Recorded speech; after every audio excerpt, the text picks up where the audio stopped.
Judge David Doty has overturned NFL arbiter Harold Henderson's denial of Adrian Peterson's appeal, clearing the way for the Vikings running back's possible reinstatement. The league had banned Peterson through at least April 15th, or his involvement in a child abuse case. Doty ruled Thursday that Henderson simply disregarded the law of shop and in doing so failed to meet his duty under the CBA. Peterson's case now goes back to the CBA process. The NFL called Doty's decision a victory for the rule of law, due process, and fairness. The NFL has filed an appeal of the decision to the 8th Circuit Court of Appeals. And Peterson's Vikings have said the following: Adrian Peterson is an important member of the Minnesota Vikings, and our focus remains on welcoming him back when he is able to rejoin our organization. Today's ruling leaves Adrian's status under the control of the NFL, the NFLPA, and the legal system, and we will have no further comment at this time. All right, so the NFL has filed an appeal of that decision, Coach. What do you think the NFL should do now? We need to make a decision because this has gone on long enough, especially for Adrian Peterson. Now, he put himself in this situation, as well as the Minnesota Vikings. They didn't handle it very well early, and now they're trying to come back and say he's a part of our family. I hope Adrian stays there, but we don't know that. And right now, I don't even think the Vikings can talk to him at this point. No. So he's still in limbo, and we're trying to figure. And you know, free agency is about to hit, and I think if you're an organization, you want to know what's about to happen as well. You want to have some closure on this going forward. Do they want Adrian Peterson back? Yes. Do they have his rights? Yes. Yes. Does Adrian Peterson have the ability to leave? No, because the Minnesota Vikings own his rights, and there lies the problem. But this guy is well accepted in the locker room. What he did, obviously, no one sitting here is saying that it was okay, because it was not. All right. But going forward, I think the league, somebody needs to get this thing done so there's closure, because everybody wants to know. We're talking about a guy right now that is in a situation where emotionally he probably feels like they didn't handle it right. Now, this is where the head coach comes in. This is where the head coach, Coach Zimmer, wants him back.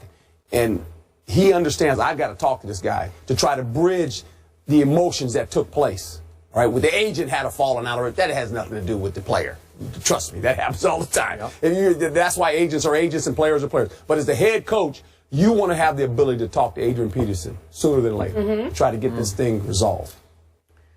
I hear everything you just said. My final takeaway, and Kerry already pointed this out, it's going to appeals now. And this thing's going to go on and on and on. And now, actually, Adrian Peterson is becoming a pawn in this, because we all know Judge Doty has routinely over the years ruled for the players against the owners. So it was obvious Adrian and company could go to Judge Doty, who's, by the way, presiding in Minneapolis, and get a favorable ruling. And now the NFL is going to go back to where they have always scored, which is the 8th Circuit Court of Appeals. Right. And so I will bet you they will score and maybe reverse this. I don't know. I don't know what's going to happen, but it's going to go for a while. I would love for the NFL to back off. I know they won't, because there's a lot of pride on the line, a lot of image on the line. It's against the union now. Yeah. Because us, the league against the union. It's league always versus the union. So it's a bigger game than Adrian's playing at this point. I would love for the league to back off and say, you know what? He missed the last 15 games last year. He did lose $4.14 million in salary. That's not a drop in the bucket. Over $4 million gone.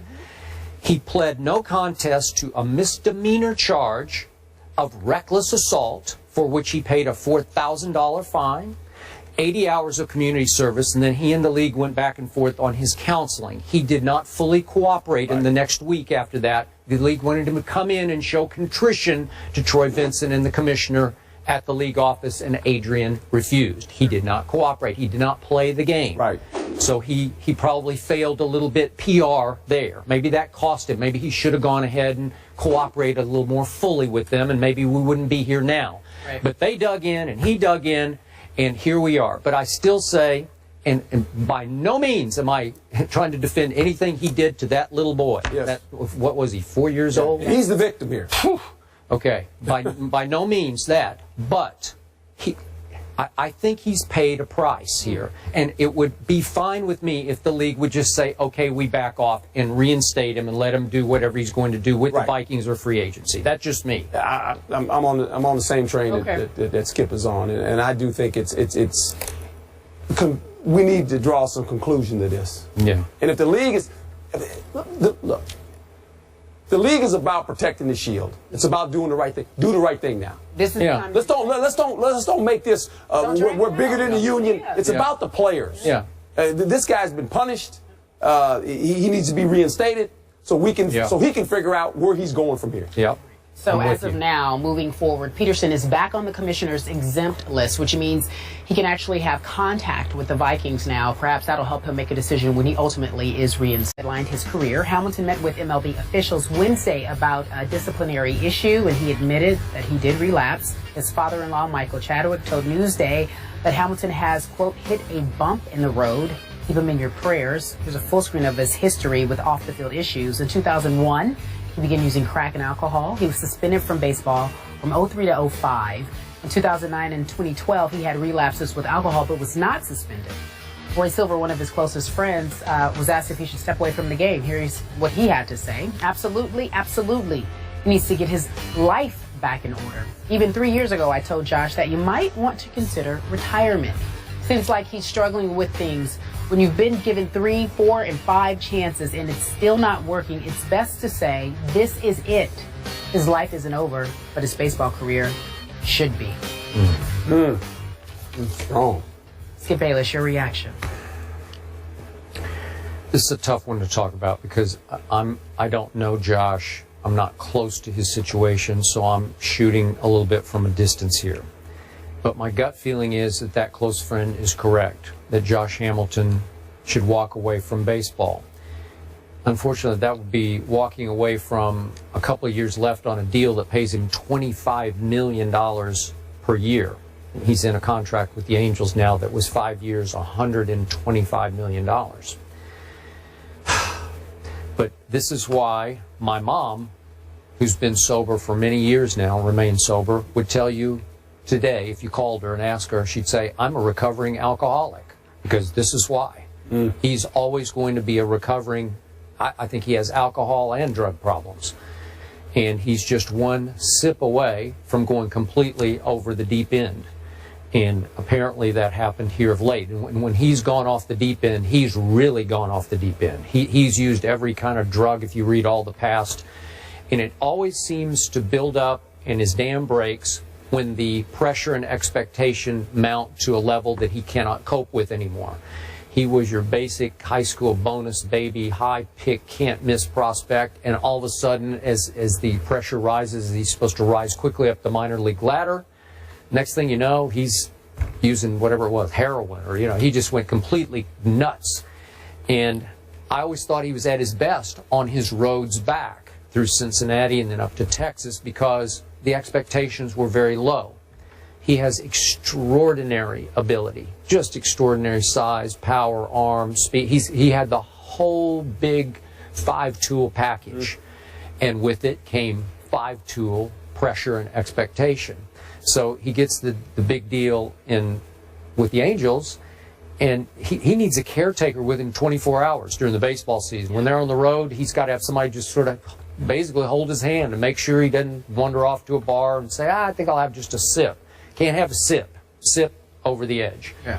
And yet, maybe he just can't live up to this kind of pressure and expectation anymore if he wants to save his life. And my mom would be the first to tell you, this is going to be an issue at some point of saving your life. Not your career, your life.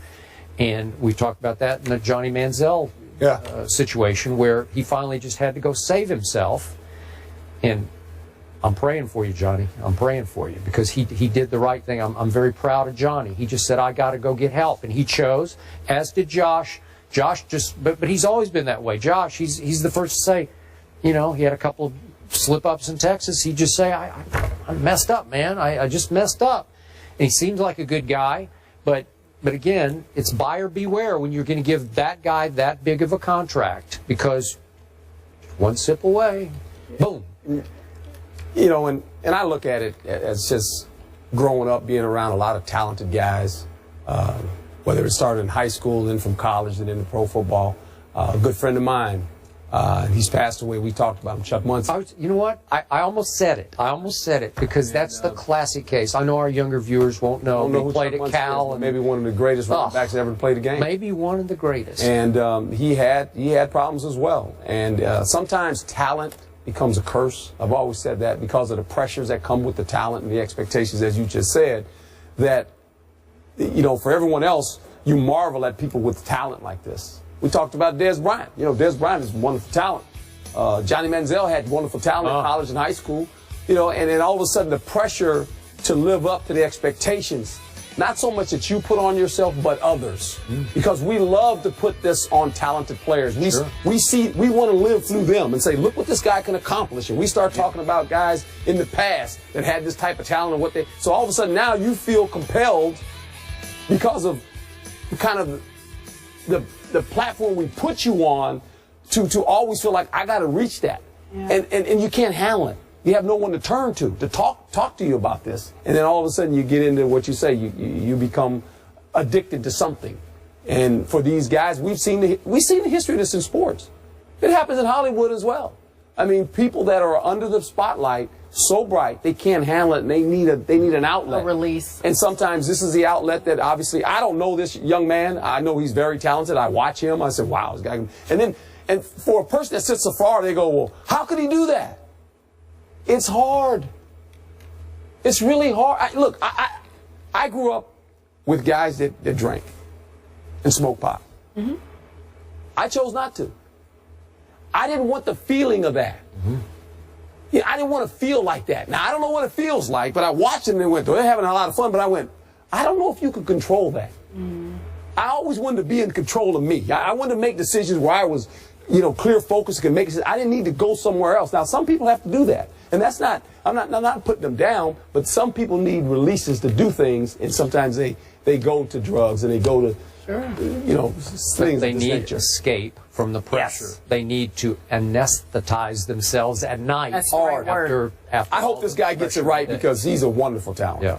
He's fun to watch play baseball. I don't know if you remember, but a few years back, Home Run Derby, Yankee Stadium. Josh Hamilton on a display of power. I'm not McGuire. He was Mark McGuire-esque at Fenway Park back in the day when he won his Derby. Ooh. Josh Hamilton. We're playing for him. That's what I'm going to do. That's right. Josh He's on my Hamilton, list. Johnny Manziel, even Josh Gordon. We wish them all the best of luck as they struggle with this. When we come back, we're talking about